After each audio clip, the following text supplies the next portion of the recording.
বিধানসভা কেন্দ্রের পিসিসি ইটভাটা সংলগ্ন এলাকায় বিজেপি মণ্ডল কমিটির উদ্যোগে প্রধানমন্ত্রী নরেন্দ্র মোদীর ১২৮তম মন কি বাত শ্রবণ অনুষ্ঠান অনুষ্ঠিত হয়। প্রধানমন্ত্রী নরেন্দ্র মোদীর প্রথম মন কি বাত অনুষ্ঠানটি বিজয়া দশমীর দিন ৩রা অক্টোবর ২০১৪ তারিখে প্রথম সম্প্রচারিত হয়। আর আজ যার ১২৮তম পর্ব। রামনগর মণ্ডলের উদ্যোগে প্রধানমন্ত্রী মোদীজির ১২৮তম পর্ব শোনানোর ব্যবস্থা করা হয় পিসিসি ইটভাটা সংলগ্ন এলাকায়।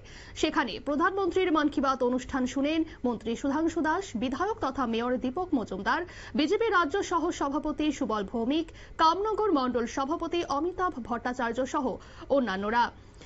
একদিন মন কি বাত অনুষ্ঠান শেষে উপস্থিত শ্রোতাদের সামনে বক্তব্য রাখতে গিয়ে মন্ত্রী সুধাংশু দাস কি বললেন শোনাবো। যদি এটা রাজনৈতিক অনুষ্ঠান হতো হয়তো বা আমরা একটু পড়ে আসতাম, কিন্তু মন কি বাত যেহেতু সকাল ঠিক 11 ঘটিকার মধ্যেই শুরু হয় এবং 11:30 বা কোনো সময় 11:40, 30 থেকে 40 মিনিটের অনুষ্ঠান এই সময়ের মধ্যে শেষ হয়। অতএব নেক্সট রবিবারে অর্থাৎ নেক্সট মন কি বাত অনুষ্ঠানে যখনই আপনারা আসবেন আপনাদেরকে মাথায় রাখতে হবে 11টা বাজার কম করে হলেও 10 থেকে 15 মিনিট আগে আপনাদের কিন্তু অনুষ্ঠানে পৌঁছে যেতে হবে।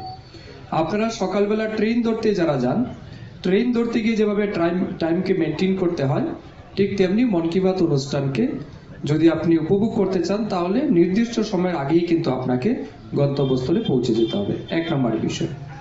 2 নম্বর বিষয়, মন কি বাত এটা কিন্তু কোনো রাজনৈতিক প্রোগ্রাম নয়, এটা কিন্তু সম্পূর্ণরূপে অরাজনৈতিক একটা প্রোগ্রাম বা ইভেন্ট এবং শুধু ভারতবর্ষ নয় বিশ্বের মধ্যে সবচেয়ে পপুলার টিভি ইভেন্ট বা আমাদের এই যে ডিজিটাল ইভেন্ট যেটা এটা বিশ্বের মধ্যে সর্বশ্রেষ্ঠ বা সবচেয়ে পপুলার ইভেন্ট হচ্ছে মন কি বাত। এই মন কি বাতে আমাদের দেশের যশস্বী প্রধানমন্ত্রী নরেন্দ্র মোদীজি আমাদেরকে অনেক অজানা তথ্য জানার সুযোগ করে দিচ্ছেন। এই যে আজকে মন কি বাত অনুষ্ঠানে তিনি যতগুলি কথা বলেছেন বেশিরভাগ জিনিস কিন্তু আমাদের অজানা, আমরা জানতাম না।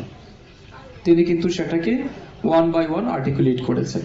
তিনি প্রথমেই গত 25 নভেম্বর আমাদের দেশের সবচেয়ে ভব্য যেটা রাম মন্দির, সেই রাম মন্দিরে ধ্বজারোহণ করেছেন তিনি, সেটা মন কি বাতে উল্লেখ করেছেন। এবং এই যে গৈরিক ধ্বজ, এটা শুধুমাত্র একটি কাপড়ের টুকরো নয়, এটা হচ্ছে ভারতবর্ষের উন্নতির একটা প্রতীক। এটা হচ্ছে ভাইয়ের প্রতি ভাইয়ের সম্মানের প্রতীক।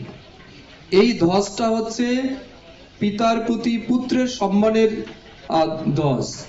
এই ধ্বজ হচ্ছে স্বামীর প্রতি স্ত্রীর সম্মানের ধ্বজ, কারণ রামের যে আদর্শ সেটাই কিন্তু শেখায় যে রামচন্দ্র শুধুমাত্র পিতার আদর্শকে মানতে গিয়ে, পিতার নির্দেশ মানতে গিয়ে এক কথায় কিন্তু 14 বছরের জন্য বনে চলে গেছিলেন। রামকে সঙ্গ দিতে গিয়ে তার স্ত্রী সীতা বনে চলে গেছিল, ভাইকে সঙ্গ দিতে গিয়ে লক্ষ্মণ বনে চলে গেছিল, ভরতকে সিংহাসনের জন্য রামকে বনবাসে পাঠানো হয়েছিল, কিন্তু ভরত বলছে না, আমি সেই সিংহাসনে বসবো না, এই সিংহাসনের অধিকারী হচ্ছেন রামচন্দ্র। রামের চরণ পাদুকা সিংহাসনে রেখে তিনি রাজ্য শাসন করেছেন। তো এটা হচ্ছে আমাদের আদর্শ, সেই আদর্শের প্রতীক কিন্তু এই গৈরিক ধ্বজ গত 25 নভেম্বর আমাদের প্রধানমন্ত্রীজি উত্তোলন করেছে। 26 নভেম্বর আপনারা শুনলেন মন্ত্রী সুধাংশু দাসের পক্ষ থেকে বক্তব্য।